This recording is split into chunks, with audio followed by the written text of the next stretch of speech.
সবাই তাকিয়ে আছে, জুলাই অবশ্যই আমাদের চেতনা, তবে জুলাইকে আমরা বিক্রি হতে দেব না ইনশাআল্লাহ। আমাদের সম্মান এবং শ্রদ্ধার ব্যাপারে অত্যন্ত সোচ্চার হওয়া উচিত মাননীয় স্পিকার। জান্নাতের সোল এজেন্ট নাকি একটা ওজন মাপার পাল্লা মাননীয় স্পিকার। জান্নাতের টিকিট বিলাইয়া কেমনে ধর্ষণ করলা।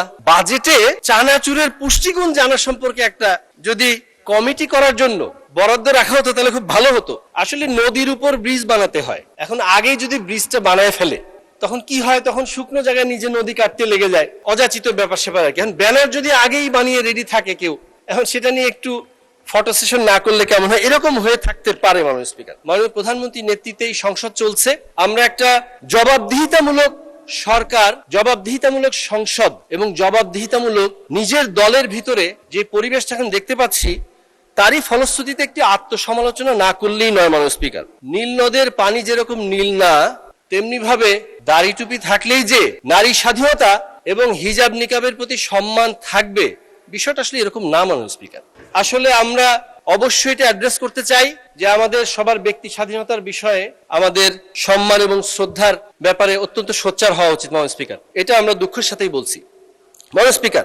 ফ্যাক্ট এবং ন্যারেটিভের ব্যাপারে কথা বলেছিলাম, অল্প সময় ছিল, বুঝিয়ে বলতে পারি। আজকে দেখলাম প্রাসঙ্গিকই বিষয়টা উঠে আসলো। আপনার মাথার উপরে বিসমিল্লাহির রহমানির রহিম, দুয়ারে দুয়ারে সর্বশক্তিমান আল্লাহ। আমরা এমনও দেখেছি, আমরা ইসলামের পতাকা হাতে নিয়ে দেখা গেছে হিকমা অবলম্বন করতে গিয়ে বৈশ্বিক পরিস্থিতিতে রাজনৈতিক অবস্থা বিবেচনায় অনেক সময় ইসলামের পতাকা হাতে নিয়েও শরিয়া আইনের ব্যাপারে প্রশ্ন আসলে অনেক সময় এড়িয়ে যেতে দেখেছি মাননীয় স্পিকার।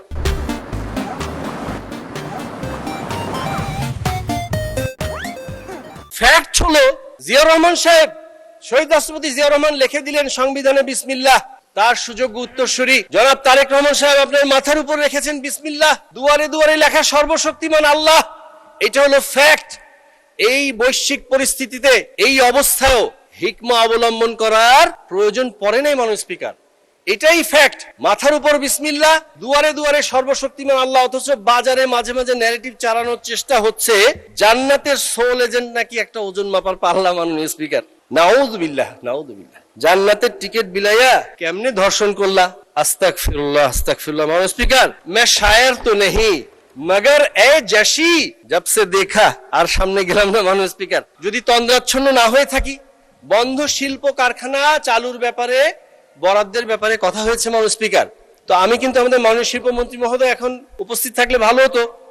মাঝে মাঝেই যখন আমার রংপুর সুগার মিলসটা পুনরায় চালুর ব্যাপারে কতটুকু কি অবস্থা হলো, এটা যখন কথা বলি, আমার শ্বশুরবাড়ি এলাকার এমপি সাহেব এবং মাননীয় মন্ত্রী তিনি ডাগর ডাগর চোখে ঠান্ডা ভাবে আমার দিকে তাকিয়ে থাকেন। আরেকদিন বলেছিলাম ইতা খিতা খরে বাবা, এই টাইপের একটা কোশ্চেন আর কি ওনার চোখে আমি দেখতে পাই। মাননীয় স্পিকার, এই মৌনতাকে আমি সম্মতির লক্ষণ ধরে নিচ্ছি। এটা করতেই হবে, কারণ এতগুলো টাকা থাকতে মাত্র 100 কোটি টাকারও নিচের বাজেট দিয়েই এই সুগার মিলটি সফলভাবে পুনরায় চালু করা এবং লাভজনক করা সম্ভব মাননীয় স্পিকার। বাজেটে চানাচুরের পুষ্টিগুণ জানা সম্পর্কে একটা যদি কমিটি করার জন্য বরাদ্দ রাখা হতো তাহলে খুব ভালো হতো। কেন বলছি জানেন, এই বাজেটটা নাকি চানাচুরের মতো খেতে ভালো লাগে, কোনো পুষ্টিগুণ নাই। বিষয়টা আসলে এরকম নয় মাননীয় স্পিকার। দেখুন, আমরা যেভাবে সম্প্রীতি নিয়ে এই সংসদটা শুরু করেছি, সবাই তাকিয়ে আছে, জুলাই অবশ্যই আমাদের চেতনা, তবে জুলাইকে আমরা বিক্রি হতে দেব না ইনশাআল্লাহ। সবাইকে ধন্যবাদ মাননীয় স্পিকার, আপনাকে ধন্যবাদ।